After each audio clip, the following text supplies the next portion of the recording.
just like the, I mean, high res glory. Let it be there in 4K for the future. You're future-proofing it. Future-proofing it. That's it. Vlog Thursday 430. We are live. Someone always asks, is Tom surprised when he's live? Yes, every time. Every time it works. I'm always shocked. We will play a new IT game today. We should have put that in the list, but we'll play that in a moment. I got it going in the background. I muted it. They need, I think, do they have a music control option here in settings? I'm not sure. Nope, they do not. Well, it's good music, so I understand not having a ability or need to turn it off, except for situations like this. Quests, party. Nope, back. All right, well, we'll play that in a moment here. Greetings from the UK, and it's live. What else do we have here? We have so many things going on. We got to drag some tabs around. I had numerous people ask about how many takes it was for NSUTA. I will share that all with you.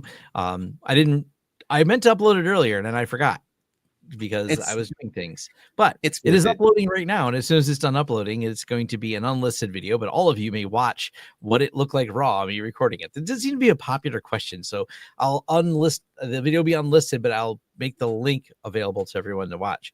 A bit of errata I'll start out with because this is amusing to me. It'll be amusing to many of you in a moment. At least I think it will. You know, it's interesting because they've updated. I use StreamYard for anyone wondering how I stream my videos, and they've updated the buttons at the bottom a little bit. It actually looks a little different. I noticed that this morning when we were doing some testings, we have an event coming up. We're doing. Yeah, the dress rehearsal. That was actually a lot of fun to get going. I'm excited for that. Mm-hmm. Hello from hello from Sweden, and it's all just it says "Halla." Maybe that means hello in Sweden. I think so. I'll go with yes. It sounds that's like an awesome user icon. Yeah, and of course then, hello from Methfield, Florida. Yes. Oh yes, Central Texas, San Diego, West Coast over with the bearded IT dad. Florida's just southern Long Island. We're neighbors. Mm-hmm. I am the Boston General Supreme Head of Information Technology. Well, that's a good acronym there.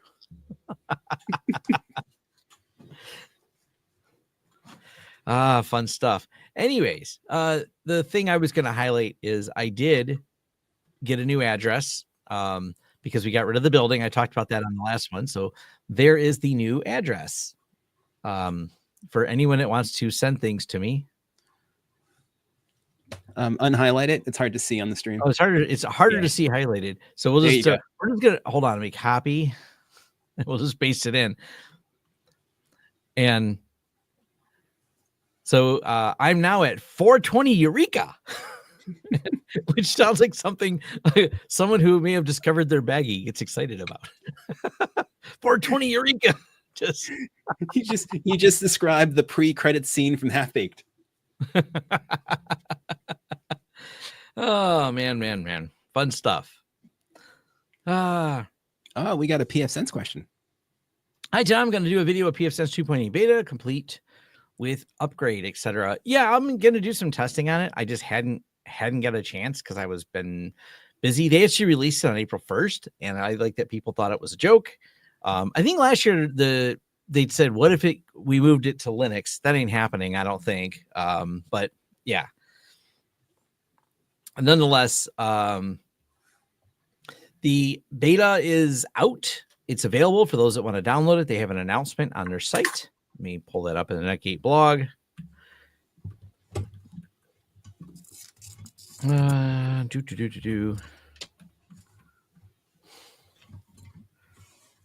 Share this tab instead. Community test. Call for testing. Community Edition 2.8 beta has been released. Netgate is pleased to announce the release of the beta pfSense Community version Community Edition 2.8. There's some changes in here. PHP's been upgraded. FreeBSD 15 current. For those of you that are running, and I can't, this is something people ask me to test. I don't have a PPOE server, so there's nothing I can do. I'm not going to set one up for this, but they have been updating how the PPOE system works.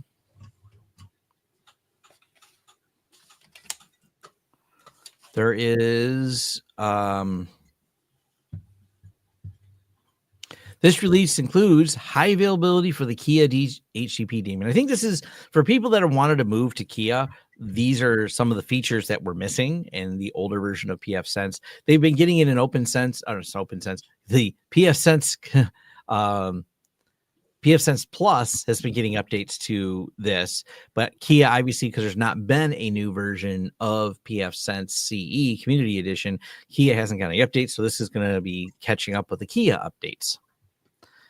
My answer to a lot of people is just use ISC DHCP until it's become feature complete, or at least has the feature that matters to you.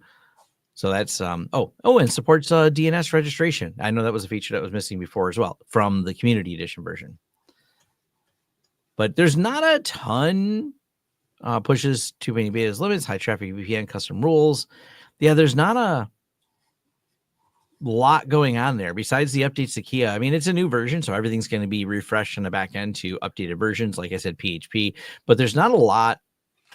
It's not going to be a big deal to talk about. So be a short video because there's not a major amount of changes that came to the new pfSense, but it will prove, of course, to people that there is a new version. What does even Linux does for use? I'm so annoyed. My 6-month fresh install Windows 10 just crapped after a Bluetooth driver update. I use Pop OS. Yeah, I'm not and by the way, since Windows 11 is going to start requiring more, they broke the methodology by which you could bypass the forced login with a Microsoft account. So yeah. So definitely lots of issues. The Windows 11 world. I got a gaming system, and I brought this up before. By the way, I threw this on my channel for anyone wondering, or on my website. I put my Steam link right on the website. So if you, thank you to all the people that friend requested. I think someone was playing games. Someone messaged me about playing a game, and I said, yeah, sure. They see me online. I've been trying to relax a little bit and play games each night so I can stop fiddling with everything around me. It may have cost some of the videos slowing down a little bit, but I don't know. I need a break. I think that's fine. I took my PlayStation 2 out the other night with the intention of playing Marvel vs. Capcom 2 for a while, and then I remembered it was modded and had the hard drive and an FTP server and all that stuff running on it. So I spent the evening updating the PlayStation 2 instead of playing games on it. It happens. Yeah. That's what you like doing, I thought I was going to have a fire here while you were talking. I didn't realize I had a bunch of plastic on my soldering iron. I was trying to figure out why everything was getting smoky over here for a second. So this is the problem is I see bypass NRO is an easy account workaround for Windows editions, but apparently they got rid of that. So they took away the feature that allowed you to do this in upcoming ones. So the bypass NRO. Now, I know someone already did a video. I think Chris Titus did a video on how to bypass it now. So there's now another way to do it. But yeah, I don't know. It's not a big deal in the business world for us. But for home users and Homelab users, I think Windows 11 is just becoming more and more intrusive. And it's just, I don't think it's going to be happy. Yeah, is that what Chris said? I didn't even bother because I'm not that worried about it myself. It's not like Chris does a lot of videos. Chris Titus does videos on Windows. He's got some like how to decrapify stuff and etc. I just don't mess with Windows 11 Home at all. I happen to have it because I have a gaming system, and I've for now decided I will keep running my games inside of Windows. Only because, and I can't remember which game it was. One or two of the games I wanted to play at the time when I was setting up the gaming system didn't work with I can't remember the name of it. Proton or any of the anti-cheat. It's actually not the games that seem to have the problem. It seems like they're getting to where the anti-cheat software is the limiter. Yeah. The limiter. Yeah. So you can play it, but you can't play it online, for examples. I think some of them like, I don't really want to deal with that right now. So I do run Windows on my thing, my laptop. By the way, if anyone's wondering, because I do not just talk about things like principles of least privilege, I practice them. So my login is completely different for my Windows. I actually do not log into, my general email address or any of that is not at all tied to that. So I have a completely separate personal user. I even actually have a separate Bitwarden for my games too. So I'm not even on that computer logging into my normal Bitwarden. I have a separate Bitwarden. And what I do is I have shared passwords from my primary Bitwarden account, so I can share certain ones easy. So I can log into Steam from my normal account, like my daily user, if you will, or business work one, and then I can add them if I do want to change something. But if someone were to try to steal any of the session tokens or somehow get into my Bitwarden on my gaming system because the game got backdoored or hijacked, etc., then it would suck. But they would not have access to my YouTube account. They would not have access to any of my business accounts. They wouldn't have access to my email address. They wouldn't have access to anything but the Bitwarden things that are saved for my different gaming logins. And, I still set up the gaming logins with 2-factor and everything else too. So it's good to keep all those very separate. Drives me nuts when I see people playing games on it's more common than you think on, business computers. It is. Yeah, don't do that. Did you cringe when I was playing Metal Slug in that review of the Minis Forums machine? Nah. I was just cringing because I'm so bad at those games these days. Not as bad. Speaking of games. Oh, yeah. We'll go there. There. All right. First, we will do the NSUTA, then we'll play games because NSUTA is done. Perfect. I'm going to share the link now. We'll throw this out here for anyone who wants to follow it. I guess we could watch it. Can we watch it together? Is that how this works? I'm sure a screen share would work. Let's see what happens. Hold on. I shared it, but it won't. I got to click a couple more buttons. Next. That link won't work for people yet. 1 second, people. People. There. Now it'll work. I just have to actually hit save. Me and Matt may have had that problem the other day. Yeah. Oops. All right. Yeah, it happens. Now y'all should be able to watch it.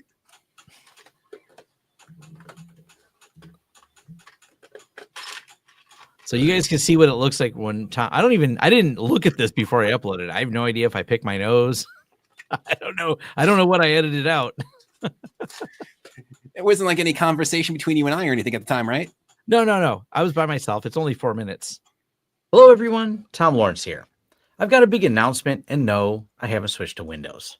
I'm proud to share that I've officially joined the board of the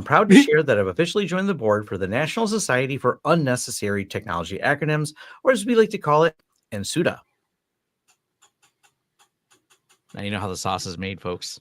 Our mission is clear: to help bring simplicity to the widespread and completely unregulated use of technology acronyms that confuse your coworkers, impress your boss, and make documentation completely unreadable. As part of my onboarding, I've already completed our flagship special high-intensity training program.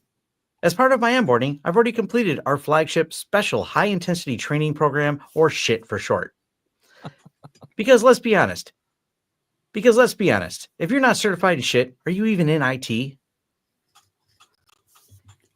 Now, some of you may know we've had issues in the past with services like Spaghetti, the service platform for automated general hosting and endpoint tuning and telemetry infrastructure, or Macaroni, managed access control and resource optimization for network operations and node integration.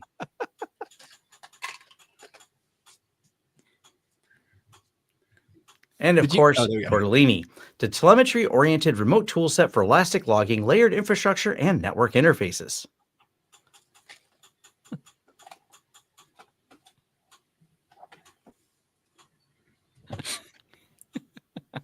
At NSUTA, we acknowledge these acronyms have become too tangled, too complex, and frankly, too delicious.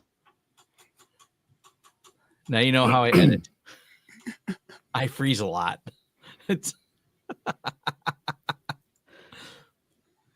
That's why I'm launching an initiative to reduce the use of macaroni in the enterprise environments, untangle spaghetti policies, and simplify tortellini telemetry, so we can bring acronyms back to the way they were always meant to be: vague, recursive, and deeply unhelpful. We'll be holding our next conference at the Olive Garden because when you're here, you're part of the acronym family. Stay tuned for upcoming webinars, including Decrypting Ravioli in Production.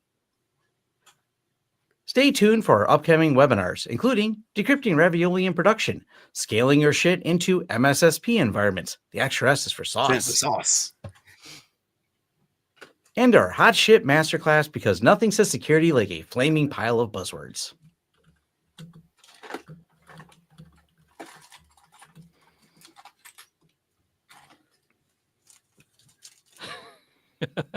See, people are realizing how much I just stare at the screen. I truly believe together we can acronym harder. Now, if you excuse me, I got to troubleshoot a downed instance of Breadsticks, binary resource extraction and deployment service that installs containerized Kubernetes stacks. Just breaks on me. Then I did that one again because I thought I didn't like that read. I scrolled back and redid it. See, now you're noticing this first time I've actually had to touch the prompter. I just rolled it back. This is how I edit, guys. And by the way, I only really use a prompter for the intro. After the intro, you start rolling. It just happens. I'm just rolling. So now you know how the sauce is made. I truly believe that together we can acronym harder. Now, if you excuse me, I've got to go troubleshoot a down instance of Breadsticks, binary resource extraction and deployment services that installs containerized Kubernetes stacks. It worked out great, and I'm happy that the idea came up when we had the meeting earlier or late last week, whenever it was. It was just perfect timing. Yeah. And so this was my April 1st video. It was a fun joke that Matt had the domain NSUTA.wtf. It was funny, but people kept asking, did I do it in one take? And I'm like, kind of. And that's the entirety. I recorded. There is a 4-minute recording to make a 2-minute video. And what I do when I record is I pause.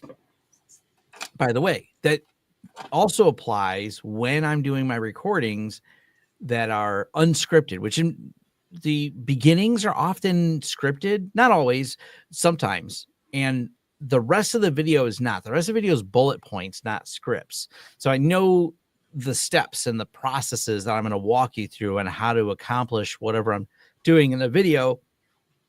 But it's not like a full-on script. It's just an outline. Like, first step, do this, set this, change that, next step, et cetera, et cetera, et cetera.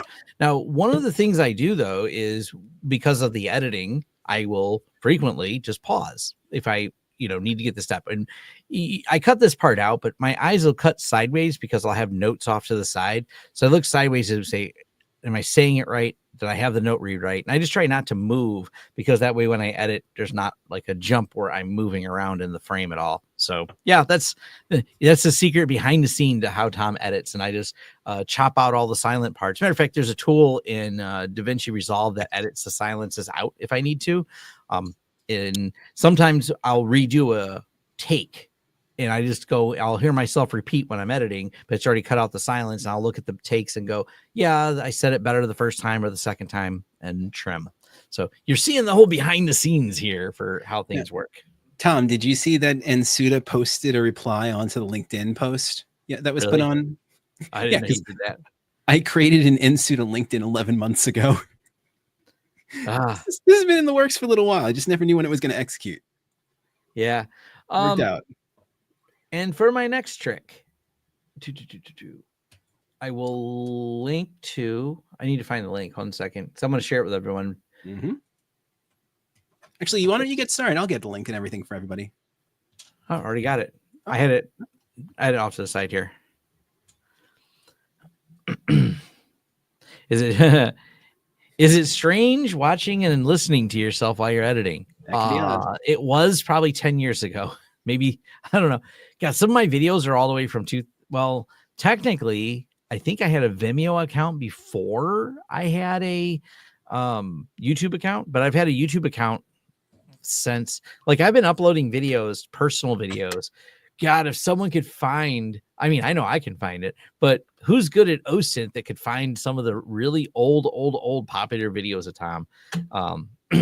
And you would never guess what I did a video on that won me an award in circa 2009. That's an OSINT question. People can post in the forums or email homelab at launchsystems.com. Is there like a prize if they find this or something? Or I don't have any idea. It's just something that popped in my head I haven't thought about in 10 years. So anyways, but yeah, it is a little strange doing that. That's the funny question. Tom loves listening to himself. Yeah. Do a montage of you over the years. That would be weird. That'd be weird. I definitely look different. Because even if you just go to the Lord System channel and sort by oldest video. Here we'll actually I left this on there, and this is the 2015 probably.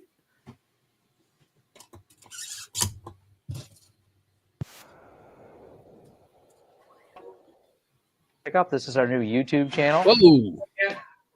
Get up, Tom Lawrence. First video on. I forgot where I worked. This is a PC Pickup. This is our new YouTube channel. PC Pickup Tech Knowledge. Yeah, I know. And now we got that in the background. Take two. What is the? I don't even know. Tom Lawrence from Lawrence Technologies and PC Pickup. This is our new YouTube channel, PC Pickup Technology. We're going to be helping you with all your hardware and software repairs. Thank you. Hardware and software repairs. Why weren't you a cast member of the Screensavers? I know.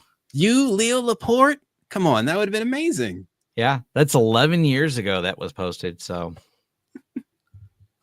I didn't do much with the channel when I first started it. Oh, what's this? This is what we're going to share a link to for other people while they play this. No, hold on. Now I can drop it in there. So our friends at Ninja One made a game called, I'll share the tab first probably from the game. So this is IT Quest. It's free to anyone to play. It's silly. I think this is just fun. IT Quest is live, and it's as miserable and hilarious as IT really gets. 1 minute you're an IT apprentice. The next you're a mentor. Your mentor rage quits and becomes a goat farmer and leaves you holding a flaming bag of unpatched servers, asset chaos, and users clicking reply all like it's a sport. You know, the usual IT stuff. But our friends at Ninja One made this, and there's all kinds of fun stuff baked into the game. And it's just fun to play. It doesn't require any sign up. So even though, yes, this is marketing, it's also completely free to play without collecting any marketing information about you. So I really appreciate Ninja One doing that to make it easy, because that way you can poke around at it. Even if you're a retired IT person, I think this is still silly and fun. Oh, and I liked it. I got lost in it for an hour, I think on Monday or Tuesday. And all I could think was like old situations in tech support and running IT departments and everything. And the boss, I kept avoiding the boss in it. Yeah. It's good stuff. My only complaint about this, for anyone wondering, is I played the beta and they erased my save when it went live. So I had to replay it. I had to replay the beginning again. But you just kind of wander around. You got to do some tasks and find some things. Talk to some people. I forget who's my first quest. Wasn't it over here? I think you got to talk to the boss, and then once you talk to him, it starts unlocking the ability to do the quest. Yeah. Oh wait, no, because the first one was I already did that. I already talked to the boss. Health skill points from restored, but you're still hungry. I had to get a snack. That was like that first thing I had to do. But I know I encourage you. My friends at Ninja One did a cool job putting this together. They're in the comments right now, actually.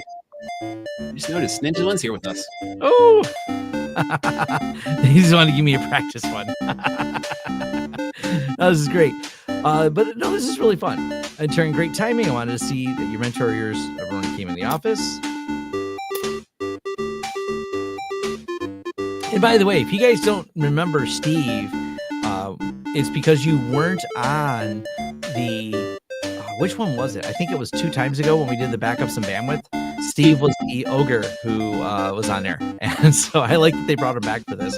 By the way, the backups and bandwidth stuff, and it's just great fun. It's a way to do IT, but they did some storytelling. This is something that the folks over at Ninja One put together a number of years. They've been doing it.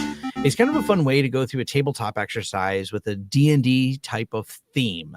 And that D&D theme is kind of fun because, we all have to do, you should be doing tabletops and things like that. But why not make it a little more exciting? Why not roll the dice, turn it into a little bit more D&D, make your boss an ogre, and walk through IT scenarios of how you're going to solve problems that are there. So Steve is kind of a carryover from that. You had me at make the boss an ogre. That's Make it. the Gets boss me an every ogre. time. Yeah. But no, it's just I don't remember what was all the keys now. I think you have to click on Steve, and then he talks to you a bit, and then you head back down to the front of the office. I want to see them yeah. Came in the office. What's his name again? If you see Jim, tell him I want to talk to him. Thanks. It's not sorry. I got to find Jim now. I love these kind of 8-bit style games. They're just kind of fun. It reminds me of the original Final Fantasy. Yeah. Oh, there you go. Yep. Joe's consideration could retire and pursue goat farming to the 404 forest. To protect the office from threats, you'll need to learn about asset inventory, remote monitoring and management, patch compliance, backup, and incident response and recovery. No big deal. No big deal. Just a few things. Now, I want to get people to the part where the answers for the users, because this is what makes it kind of fun. I think if you go back around to the front of the office, then you should be able to start seeing some of the folks this Not morning. until you've done this, right? then it works. Yeah. As I did that earlier, I thought I could just jump to that part. So that's the part I was going to leave it paused on. Since you're in the clock, we're going to keep track for everyone's time and rewarding most productive. Of course, I encourage you to take it as long as you need. I think it's just adds a little healthy competition, don't you? All right. I suggest you check out our community board in the break room. You can sign up and enter a competition for contests, win some real life swag. You can share an email with the community board so you can keep you in the loop. But you get the idea of the game. And because I'm not going to spend the entire time going through this, it is kind of fun because it will have times when there's multiple answers that are technically correct, but there's more correct answers. Mm-hmm. And some of them are basically don't be a smartass to the users as much as you just want to call them stupid. It's there was one, I think it's just put your phone away, buddy, or something along those lines. And you know what? That's not wrong, but it's not the right way to do it. Yeah. But it's like I said, it's pretty cool. It's free from the folks over at Ninja One. We threw the link in there. I just want to give a shout out for putting some time in on this and making it kind of fun. And I will sit down and complete this. I don't know if the game I'll play tonight. I want to play some other games tonight, but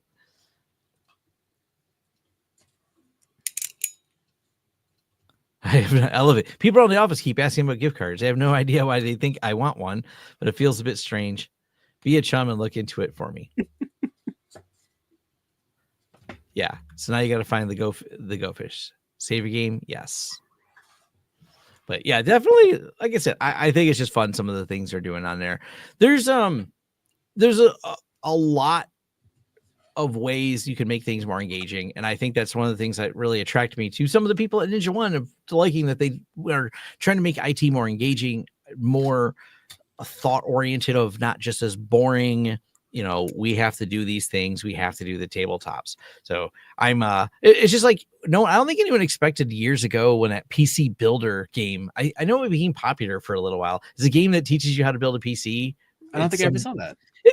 I think Linus talked about it before. It was kind of silly, kind of fun, but something novel for sure to talk about. Now, we're going to pivot a little bit here because I know people love talking about Homelab Q&A and things like that. I want to bring something up that I'm actually working on, and I gotta grab it right over here.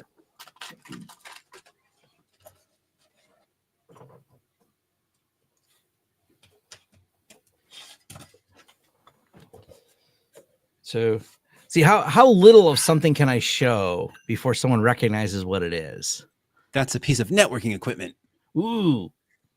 So if we showed the back, would they go, I know what model that is? It's got 2 power supplies. Yeah, we'll watch some guesses come here. We have dual power supplies here. So what is all right, yep, someone recognized it right away. I plan to do a few upcoming videos. So I've been grabbing some MikroTik gear. And yeah, it looks the same as several of them. So, I don't think there's enough on the back. But this is one of their switches, obviously. But what I want to do is grab some of the MikroTik gear, and I think this is actually this is not their new 100 gig one. I want to do some videos, kind of budget switching options, and I think MikroTik really fits the bill for some people who go, hey, I need something that supports, and this is specifically what I want to test, like the MC lag features. Does it work? Is it a good alternative? People ask me about the fs.com ones a lot, and we've used them, and after my experience with them, I really don't want to use them anymore. So this is this has got 16 10 gig ports on it. And what I'm pretty sure I got to double check the models on this, and this is where a little bit of confusion, but I'll take you along on an adventure with me of setting these up and doing something like a MC lag setup and a whole walkthrough of like putting this in between your hypervisor and your storage server for redundancy. And it might be kind of fun, a fun adventure on there without having to break the bank of what some of these may cost at the higher end.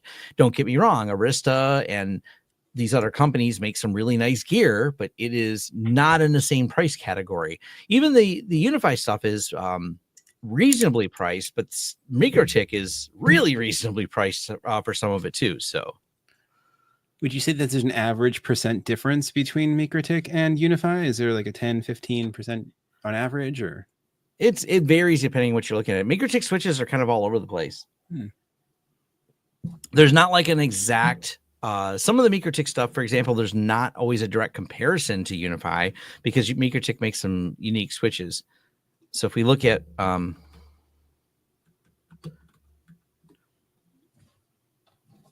look on Amazon because it's actually easier to find some of the prices on there.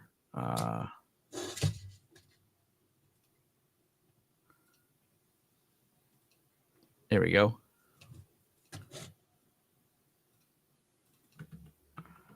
So if we try to right away landed on stuff I bought. Let's look at their 10 gig. Actually, I was just looking at this for someone, their 2.5 gig switches, because someone was looking for a 2.5 gig. I don't remember which one exactly I recommended. Might have been this one. Yeah, but if you're looking for, you got a pair of 10 gigs and you got 8 2.5 gig Ethernets, and it's like $219. Now let's go and look at the similar model. If we go to 2. do they have something like that that also has PoE? They might. I think there's a model like that, but let me find where did it go? Is it Flex Mini? Nope. Oh, is this an equivalent or close to one of like the 7 or 8 UniFis that have like the tiny differences? Or no, this is larger. Okay. Yeah. Somebody trying to find speed. I want 2.5 gig. There we go. So this is potentially one. There we go. Similar model. It just has. Okay, this is PoE. So $199 for this versus the MikroTik at $219. So they're really close in price. They're not substantially off. But of course, the MikroTik is not PoE. Mm-hmm. And the UniFi one is not a lot of PoE. But is it like at least half the ports PoE? No, it's not that these aren't. The problem is you have 8 2.5 gig PoE plus ports, but you have to get the power adapter to make all of them work because you don't have enough power budget. So you got to actually spend. Got to get this? Are you going to spend in excess of the cost of the MikroTik with yeah, but that's to get the PoE. But from a feature basis, if you're not using it for PoE, you're getting one more 10 gig port on the MikroTik than this has, because this has a combo port. It doesn't, so you can't use them both at the same time. Mm-hmm. So they're really close. And these are like the two companies that are probably the basic ones that are a lot of people ask about. And this is the problem with the fs.com. Which model FS switches did you use? There are differences between them, but if you use certain lines, they work great. S3400, S3800 series ones we use, and they've been solid. Yes, that's the thing is there. You can't say use an fs.com switch. You have to say use an fs.com S3400 or S5800. So that's where everything gets fuzzy because they're not as consistent in the models. The fs.coms are like these weird reference boards that are in them that fs.com, I guess they make or load their software. Serve the Home has done some videos on them, and it's interesting because they're not bad always, but some of them are, and it's one of those you can't just say buy the product. At least with MikroTik, it's a lot easier to say, MikroTik has a relatively consistent experience. Not real consistent experience, but yeah, there's definitely there's some nuances of the MikroTik stuff, but just generally for basic switching functions, they're not bad. Where MikroTik gets confusing, at least to me, and maybe I just need to understand them better, is when you're trying to figure out whether or not they have proper offloading because you want to do special routing features with them. Some do, and some do not have ASIC chips in them, and some commands do, or some commands don't take advantage of those ASIC chips. So you kind of have to do some queries, but that's a little bit more of an advanced topic versus the fs.com. Some of them we had one, I think it was one of the cheaper ones that we had buffer problems with. There wasn't enough buffers. We learned when you were trying to use them as part of a heartbeat for an HA set. It was a weird thing we ran into with it. It took some firmware updates and we were able to get it to work properly by making some modifications, but kind of like someone had mentioned, it's just goofy. The software is Broadcom FastPath on the 3400 and 5800s. Use the Broadcom chips, so they are consistent in programming features. I don't use the ones with the Realtek chips. Yeah. So you kind of got to know what you're buying from fs.com. And there's some of them work better than others. But at least with UniFi's got a really consistent experience, and I feel documentation as to the functionality of their switches is quite good. MikroTik, a little bit more confusing, but you can figure it out. Now, the MikroTik site, on the other hand, I don't think it's as helpful as it could be when you're trying to buy, because I think they don't let you buy direct. Everything's through one of their resellers. Okay. Yeah. So you kind of have to rely on the reseller. Someone recommended one of the resellers that had public pricing, because that's obviously, it's one reason I went to Amazon to get the public pricing side of it.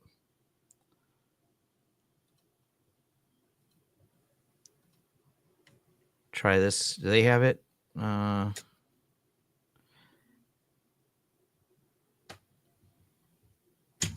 Nope, I don't see maybe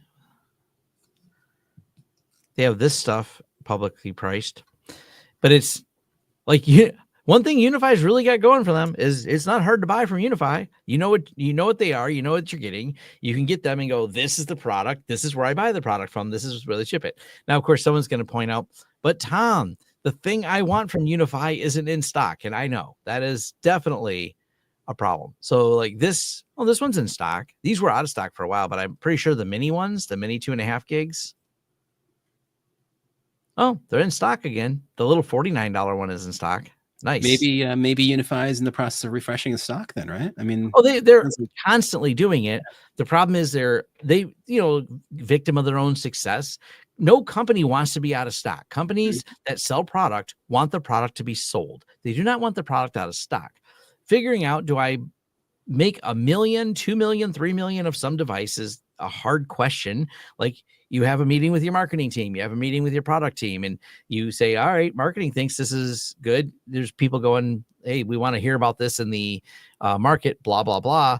And then all of a sudden you're like, well, demand is far exceeded what we expected. We made the product too good. Then you have people mad because you can't sell the product. People are running around posting, hey, there's nothing in stock. That's that's a McRib scenario, I believe. Yeah. What was the other thing? Because one of the problems, what was someone messaged me the other night about this. like some of their power stuff was completely. There we go. Where's the? I forget the device. Is it? No, it's. This one. Oh, it's in stock. So this was out of stock for a while. Ooh, this is in stock too. They got stock on a lot of things they didn't have before. These were selling out pretty fast. Oh, that's a big PDU. Wait, is that meant to go into a rack? Yeah. This is their new rack, new air. You know what's kind of cool? I've never used it, but I know it has it. These have 4 USB-Cs on them. Oh wow! So you can actually charge your phone while you're poking in the rack. I think that's kind of novel. Handy. Yeah, I was looking at getting a PDU to put behind this desk horizontally along one of the metal bars. That's pretty cool. Yeah, because even the rack mount one here has 4 USB-C ports on it as well. They're strictly for charging? Yeah, that's all they're for. Cool. So in powering things that are USB-C. So if you have different devices that are USB-C powered, that's an option. And, some monitoring device you may have that you want to put in your rack, maybe even a Jet KVM. Or Axe Effect type device, maybe? Yeah, or one of those Axe Effect devices, exactly. So any of those devices, that's kind of like I said. I could imagine myself being at a data center and having like a little portable USB fan on myself while just at the terminal or something like that.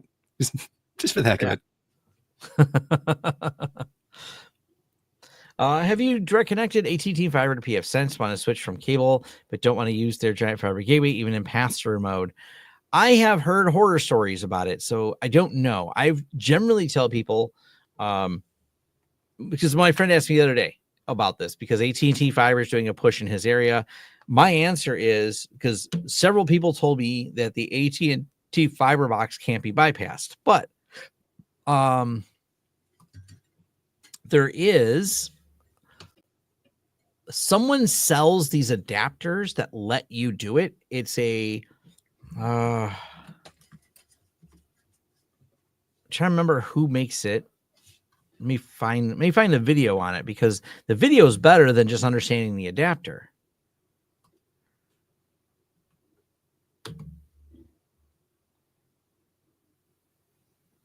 Where is that video? Maybe there's a few people did videos on it. I'm trying to find the one that was good. If you search for these adapters, he's someone I know through the community, used to work over at Red Hat, but he talks about all the steps that need to be gone through to get that adapter to work to bypass AT&T. There's you have to get the model number of the AT&T modem. You then have to load some credentials in it for them, and it loads into one of the GPON adapters that works on SFP, and he plugs it in. Once you got it all programmed, it's XGS-PON. That sounds like it. XGSPON. Let's see who's done a video on that. But yeah, if you search XGS-PON, there's a bunch of people that have talked about that.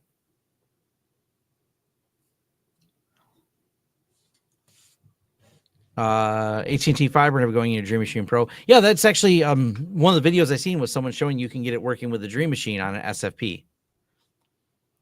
It's an SFP module with ONT built in. So it's one of those things it can work. I just don't know. Yeah, because there's OpenWT that bypasses it, but I'd rather not spend $200 on a stick. Unfortunately, I don't know any way around it without doing that. So I'm not a way. I don't have that availability. I've thought about maybe if AT&T fiber comes in, I'll get a secondary connection if it's fast enough, and I'll take the time to play with one of those.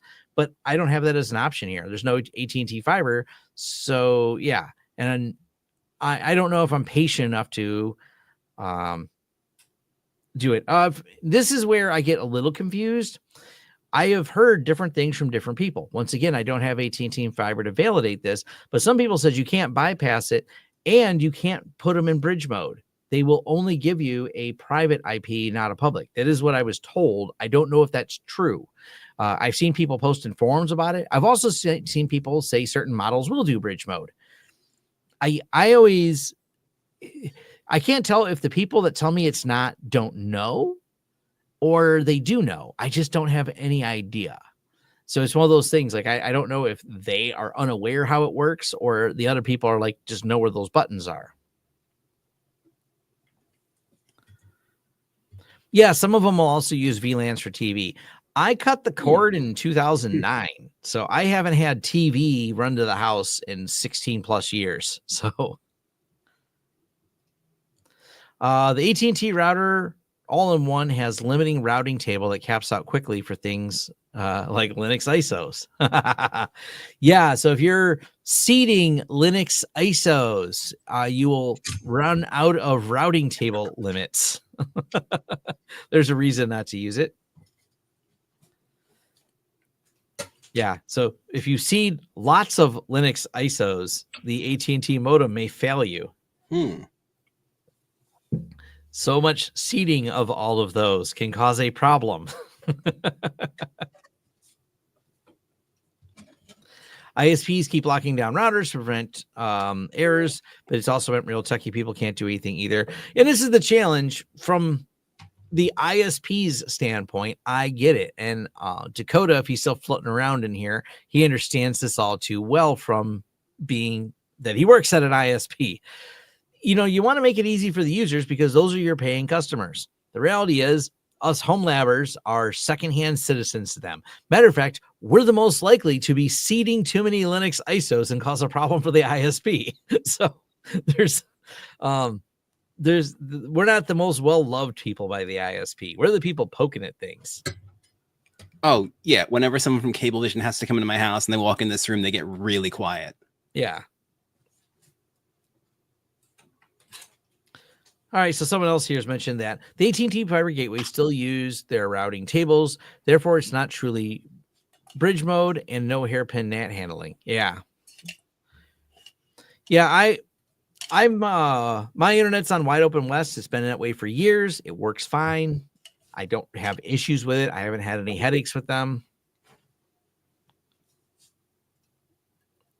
You mentioned routing a moment ago. Switches, is that something you do often to route your switches or primarily doing it in DCs, top of rack, leaf spine setups? It's not frequently because we're in the small business market, but occasionally we're consulting with companies that are much larger than your SMBs. So yeah, we sometimes have some routing stuff that may need to be done. Leaf spine data center is obviously way different and rarely used in the classic term small business market.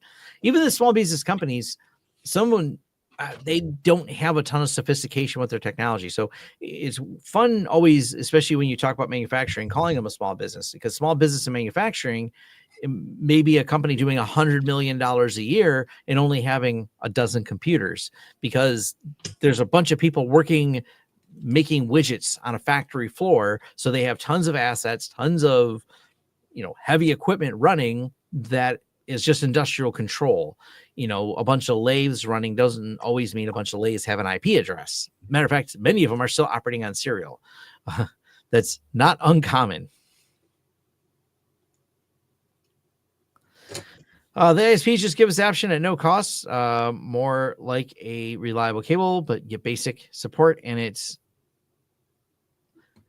just give an option that costs more. Yeah.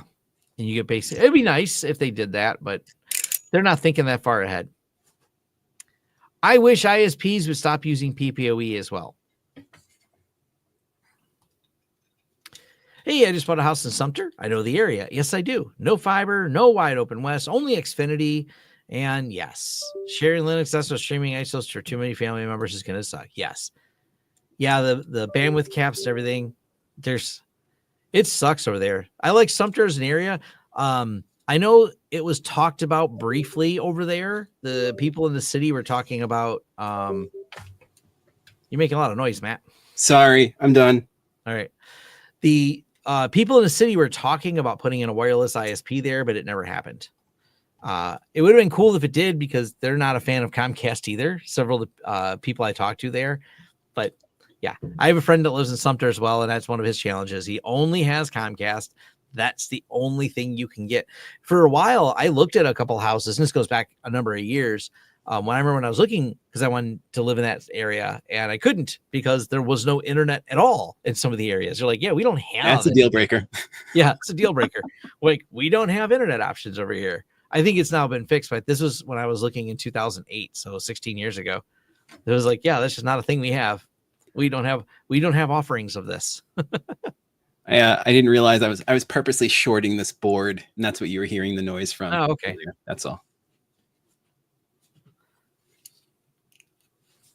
Oh man.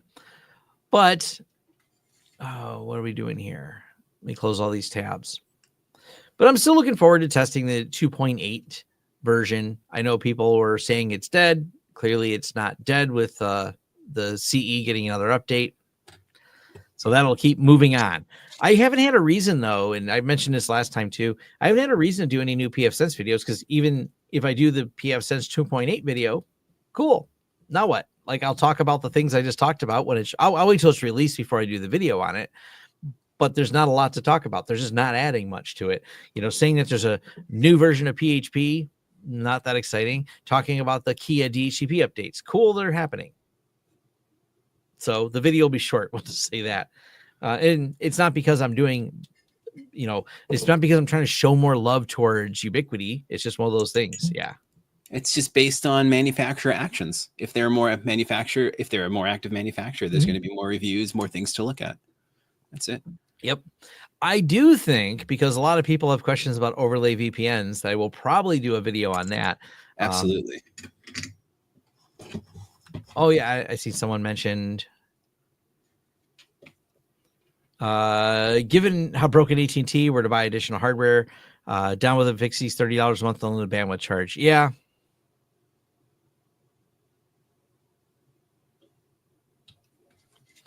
Hey, have you guys seen any good ability to remotely access large Synology apps with tail-scale implementation? Huh. I mean, Synology is actually not bad because they have their sharing ability. That does work. I don't think there's any problem with it. As a matter of fact, I just had to share a large amount of photos with my cousin via Synology. And because it's a web application, Synology does a good job of doing the file sharing. So I think it works quite well. I don't think there's any issues with it. Actually, you every now and then you'll send a large file to me. Oh yeah, anytime I share videos of people and stuff like that, that's definitely how I do it.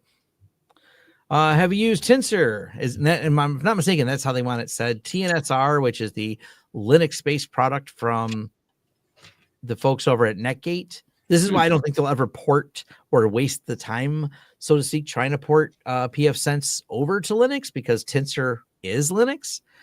We've toyed around with it, giving it a go in a lab first. I don't know. I haven't really had the demand for it. It's neat, but I don't think the SMB market where we mostly play isn't using it. It's probably a good data center product.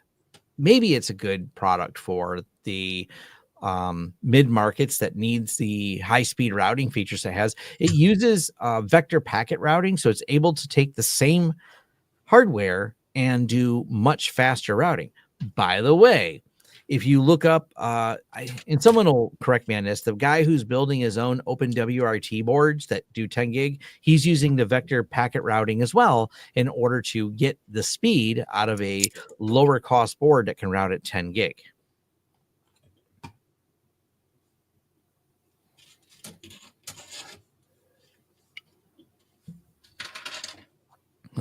I deny the request to say their name the way they want. They should spell it that way if you want it said that way. We'll go with that as the proper answer. But I know a lot of people had asked about, because they're becoming popular, like TwinGate. So I was poking away at it. TwinGate definitely works different. I'm not saying better or worse, just different than the other overlay VPNs. And so I need to play with it more to kind of get it figured out. But yeah, overlay VPNs are definitely really popular. I'm a big fan of Tailscale and NetBird. Tailscale was first. That's why I bring them up. They've been around a while. NetBird, they've been steadily going. And I've done videos on both of these. There's a couple other ones out there as well that are looking pretty interesting. So, but yeah, I'll throw NetBird out there if anyone wants to play with it. NetBird I like because it's fully open source. Get started for free, so you can play with it right on their servers. You don't have to do anything. They have pricing for their hosting. 5 users, 100 machines. So not bad at all for a free start.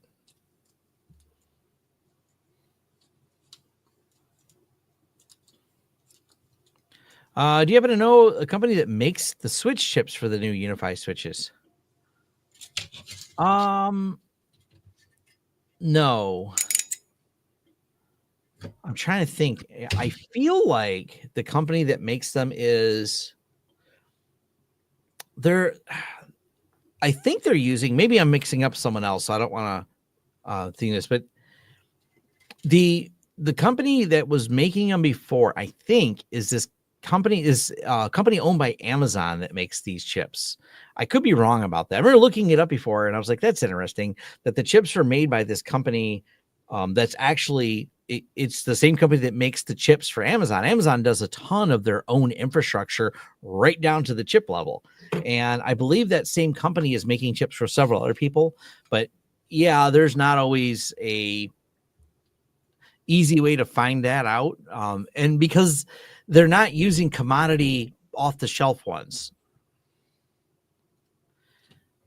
I think they're the Amazon ARM chips. Yeah, I'm pretty sure that's the company that makes them. I remember looking it up before. I feel like it was for Ubiquiti when I went down the rabbit hole of who makes all this. There's no official NetBird plugin with pfSense, but NetBird, you can put it on a device and set up an exit node behind pfSense. But I think it might, yeah, that sounds like the name. On a Perma Labs. You have to double check to see, but I think that might be who's making some of the Qualcomm chips for them. Yeah, the Amazon ARM chips. Because everything that UniFi does is a series of these Qualcomm chips, and they work really well. They're power efficient. They're fast. The fast comes down to the software integration for them, because when people look at it going, hey, the Dream Machine's not using, UniFi.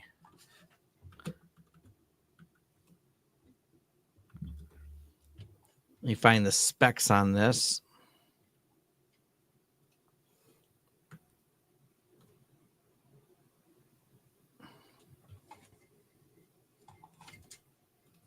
Yeah, it's a quad-core ARM Cortex A57 chip, but it's able to do not this one, 3.5 gigs of routing, which is impressive with IPS. I mean, that's a lot of speed for that slow of a chip.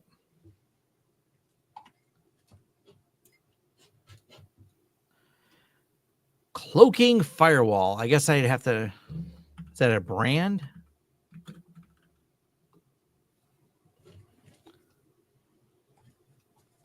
Cloak your network. Enhance your network security privacy with our advanced cloaking technology designed to shield your infrastructure from external threats. They're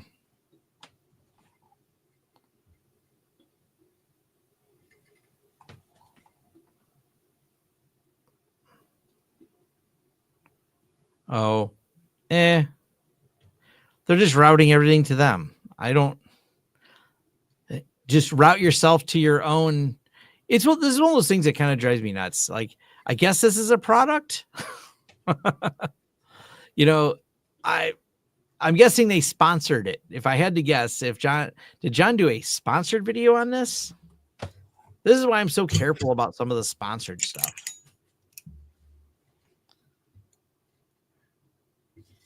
Where is take a look at his channel. Yeah. So I'm going over there. He marks it as sponsored. I just don't know which video it is.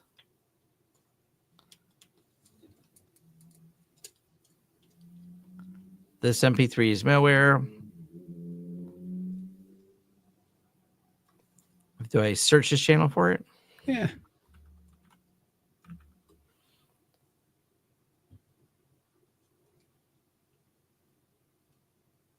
I've been trying to nmap. Cloaking firewall project to your infrastructure. Test with local ISO, AWS image, or public demo. Yeah, he's got affiliate links here. Yep, it's affiliate. So it's a sponsored or affiliate linked video.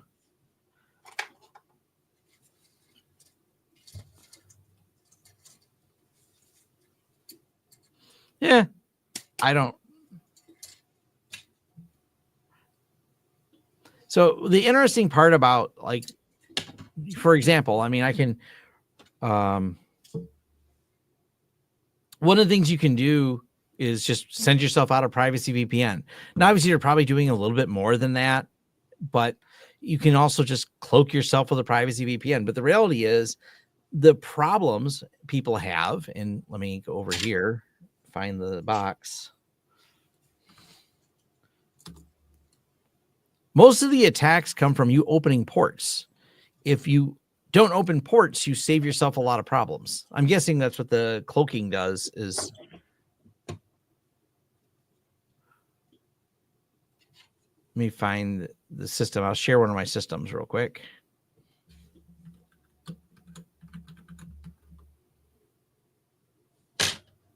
Yeah, so this is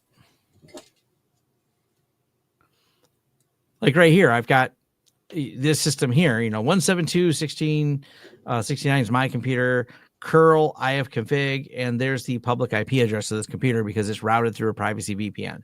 So that's actually not my public IP, but it's cloaked. That's the impression I get from looking at their site really quick. What's their pricing look like? AI predictive blacklist, threat intel data feed, only $8,000 a year. AI, I'll spend more. Yeah.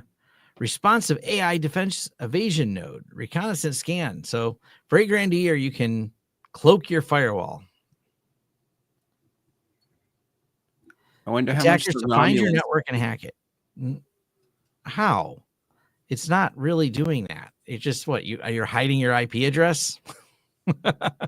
I'll just pick on the company for silly marketing. I'll give them real, props for having the most basic website ever. I'm just going to disagree with you. I'd have to say that the NSUTA website is both elegant and simple at the same time. Yeah. Enhance your network security and privacy with our advanced cloaking technologies designed to shield your infrastructure from external threats and intrusions or solutions. Our solutions offer top-tier protection. Yeah. No, I'm sorry. As a marketer, no. It's just the usual. Mm-hmm. Well, their demo isn't working. Their demo is just spinning. It's been spinning for a minute since I clicked on it. Oh, well, what you going to do? Like I said, there's so many of these companies out there. I don't know. I'm at least poking at it a bit. I really didn't watch Sean's video. So, oh, wow. He did this a while ago. This is from September of last year.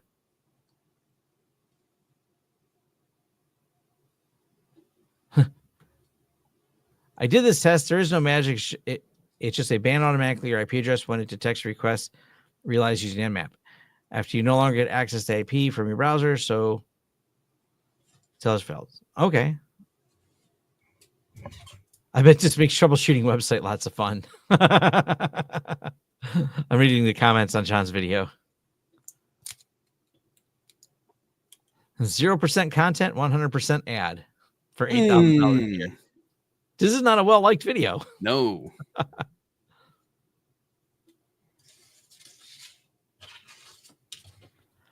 Wow. Chat, there's some harsh stuff on here. Well, if you get yourself next to the wrong product, or a product that's not going to make too much sense, and realistically, you're saying there's not a whole lot of information even on the website, that's what's going to happen. Yeah. In the meantime, Tom, you talk about practical IT learning information. You get to hang out with me all day as I build keyboards. Yep. Big difference.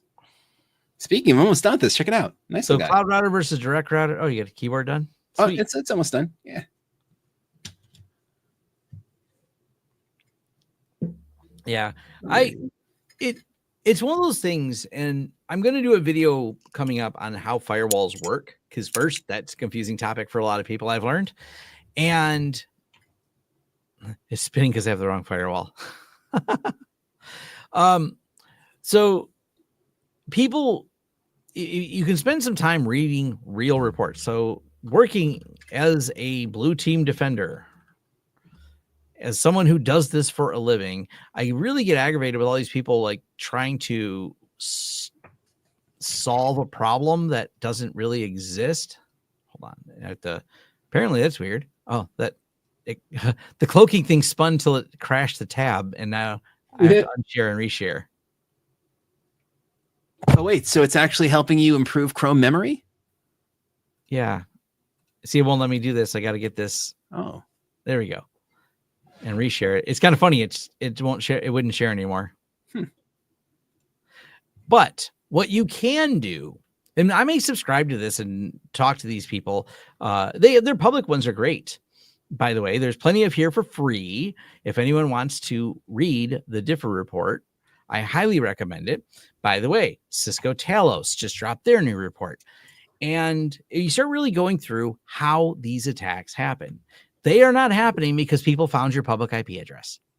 Now, if you're hosting some really out-of-date, unpatched thing on your public IP, you're probably not someone who's got 8,000 more a year to go buy a cloaking firewall. Because you're, for whatever reason, running some outdated thing on your public IP. So many of these are identity-based attacks, which means they're looking for, how do I get your identity? How do I get things, your credentials? And you can read through any of these case summaries. This case is from May 2024 and started with a malicious download from a website mimicking teleconference application Zoom. This is a common thing. Bad downloads. We had a customer, not really a customer, not fully managed customer. They downloaded a fake IP scanner because they were looking for the IP scanner, and they ended up with a malvertising domain. And that's just one of the problems that you run into sometimes, malvertising stuff. So that's how they got infected. Troy Hunt of the famous Have I Got Pwned? He just did a debrief on how he got pwned recently.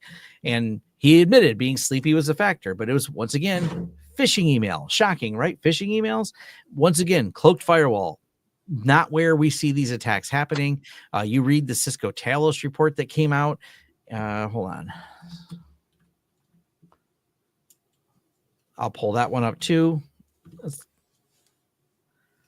They just dropped the report. There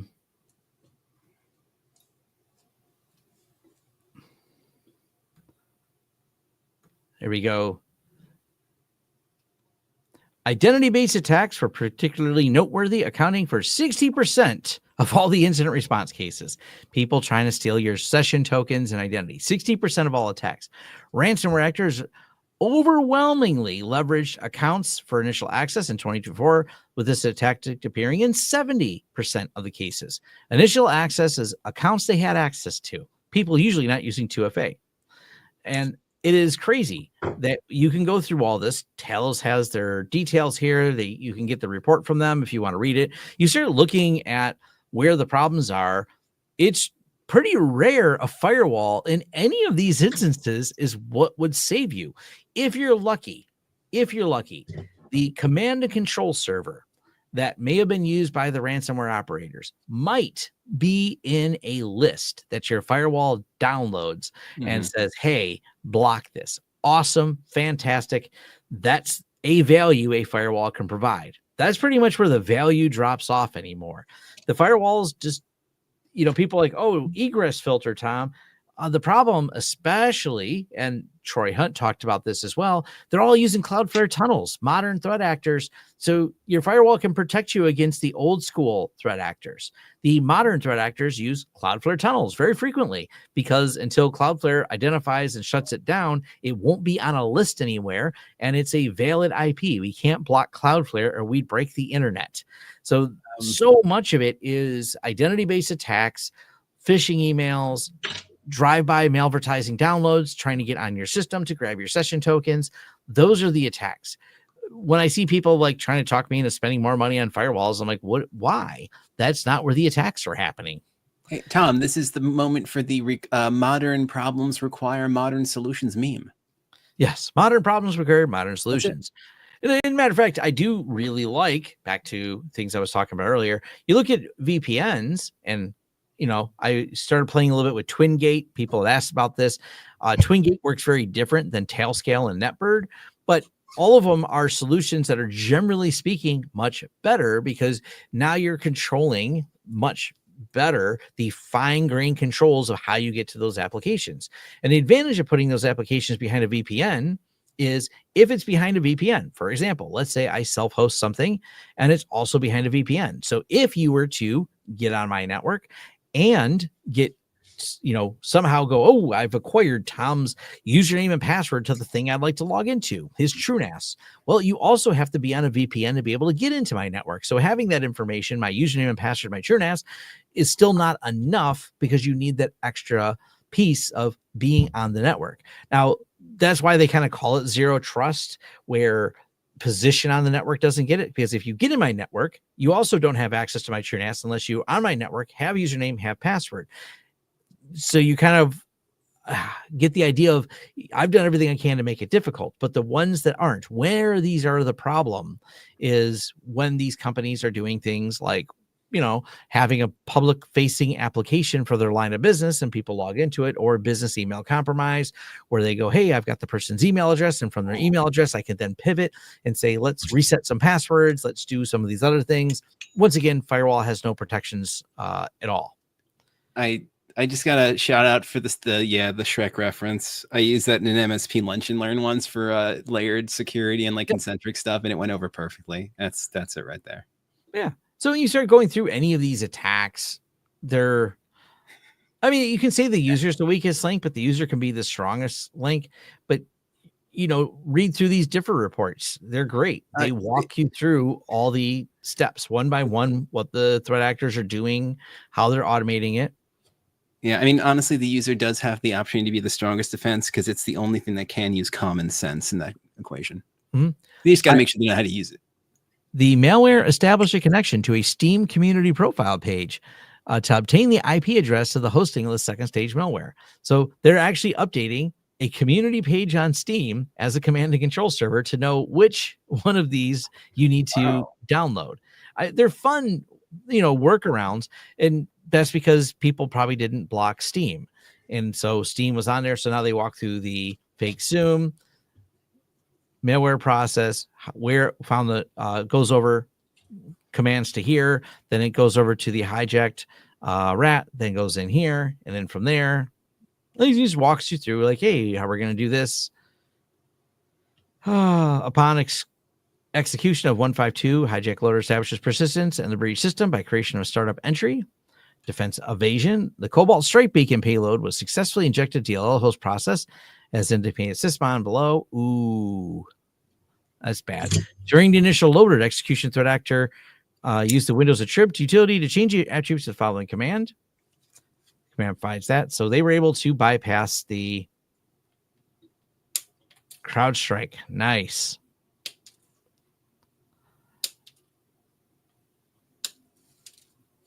This is where you get into behavior systems. Now, I like that they give us the IP because let's go ahead and look up in. So we go to virus total. The IP is 143 dot. It might be off the list by now because this was from a while ago. But I think there's a reputation history.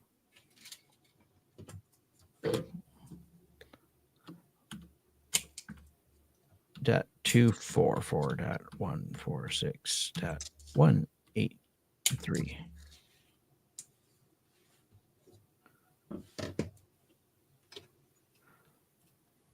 Yep, it's got a history of being malware. So it was identified. I don't see. Does it have a history on here? No. Yeah, here it is.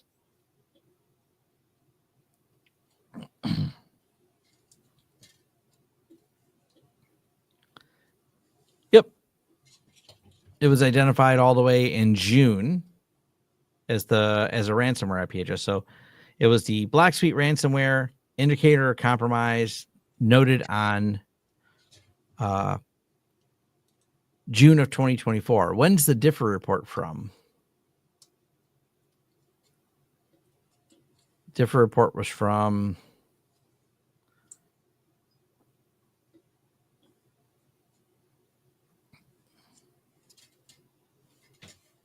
May. So this happened to someone in May, then in June it gets flagged. Yeah. So it takes a while before it. That's kind of the cat and mouse game.